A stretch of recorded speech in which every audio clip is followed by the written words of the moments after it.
Shalom sahabatku, sebelum kita merenungkan kebenaran firman Tuhan di pagi hari ini, mari kita sama-sama berdoa. Bapa Surgawi, terima kasih untuk pagi hari ini. Terima kasih untuk nafas kehidupan yang masih Tuhan berikan untuk setiap kami. Pagi hari ini, kami ingin kembali mendengar tentang kebenaran firman-Mu, biar kebenaran firman-Mu yang terus menuntun dan mengajar langkah kami sepanjang hari ini. Amin. Pagi hari ini kita akan merenungkan kebenaran firman-Nya dengan tema Tabera. Mari kita buka Alkitab di dalam kitab Bilangan pasal 11 ayat pertama sampai ayat yang ketiga. Demikian firman Tuhan. Pada suatu kali bangsa itu bersungut-sungut di hadapan Tuhan tentang nasib buruk mereka. Dan ketika Tuhan mendengarnya, bangkitlah murkanya. Kemudian menyalalah api Tuhan di antara mereka dan merajalela di tepi tempat perkemahan. Lalu berteriaklah bangsa itu kepada Musa, dan Musa berdoa kepada Tuhan. Maka padamlah api itu. Sebab itu orang menamai tempat itu Tabera, karena telah menyala api Tuhan di antara mereka. Sama seperti banyak tempat-tempat di muka bumi yang diberi nama karena sejarah dan latar belakang yang mewarnai tempat itu sebelumnya, demikianlah kita akan menemukan tempat-tempat di dalam Alkitab yang diberi nama berdasarkan sejarah yang pernah terjadi di tempat tersebut. Contohnya, Yakub merubah nama satu kota yang dulunya disebut Luz menjadi Betel atau Bet-El, yang berarti rumah Allah, sebab satu peristiwa baru saja terjadi di tempat itu, yaitu sebuah mimpi pintu gerbang menuju rumah Allah. Kejadian pasal 24 ayat 16-19 menceritakan, ketika Yakub bangun dari tidurnya, berkatalah ia, "Sesungguhnya Tuhan ada di tempat ini, dan aku tidak mengetahuinya." Ia takut dan berkata, "Alangkah dahsyatnya tempat ini. Ini tidak lain dari rumah Allah. Ini pintu gerbang sorga." Keesokan harinya, pagi-pagi Yakub mengambil batu yang dipakainya sebagai alas kepala dan mendirikan itu menjadi tugu dan menuang minyak ke atasnya. Ia menamai tempat itu Betel. Dahulu nama kota itu Luz.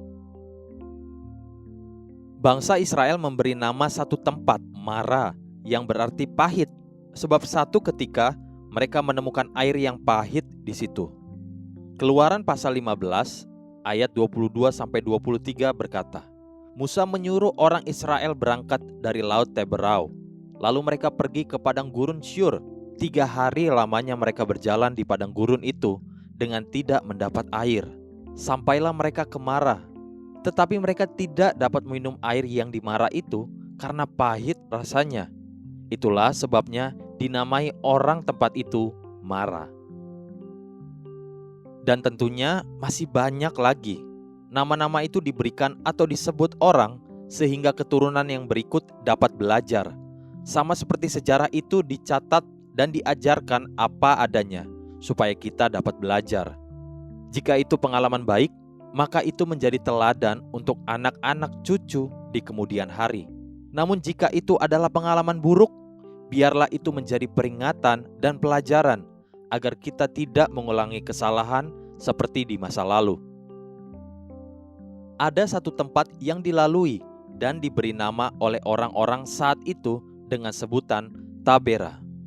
Sebab di tempat itu satu ketika telah menyala api Tuhan di antara mereka dan merajalela bangsa Israel saat itu. Pada intinya, bangsa Israel saat itu bersungut-sungut di hadapan Tuhan sehingga menimbulkan murka Tuhan dan bangkitlah amarah Tuhan dalam bentuk api yang menghanguskan. Perhatikan apa yang dicatat oleh firman Tuhan dan yang seringkali menjadi alasan mengapa banyak anak-anak Tuhan yang suka bersungut-sungut. Bilangan pasal 11 ayat 4-6 menjelaskan, orang-orang bajingan yang ada di antara mereka kemasukan nafsu rakus, dan orang Israel pun menangislah pula serta berkata, "Siapakah yang akan memberi kita makan daging? Kita teringat kepada ikan yang kita makan di Mesir dengan tidak bayar apa-apa, kepada mentimun dan semangka, bawang prei, bawang merah, dan bawang putih. Tetapi sekarang kita kurus kering, tidak ada sesuatu apapun kecuali mana ini saja yang kita lihat.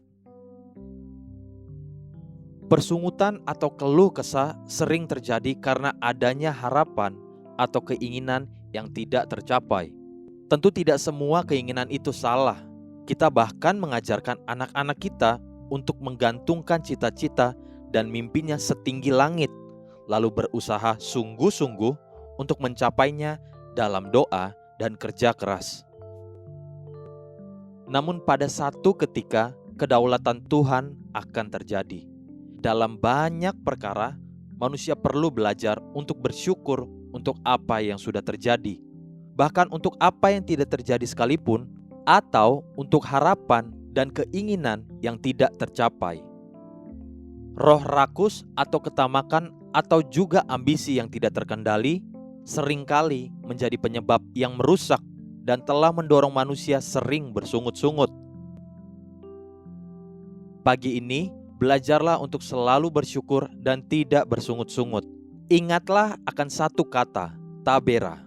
Persungutan dan keluh kesah akan membawa murka Tuhan, bukan berkat Tuhan. Haleluya. Sahabatku, mari kita sama-sama berdoa. Terima kasih Bapa Surgawi, ajari aku untuk selalu bersyukur atas semua yang telah Engkau kerjakan bagiku. Amin. Jesus loves you, and so do I.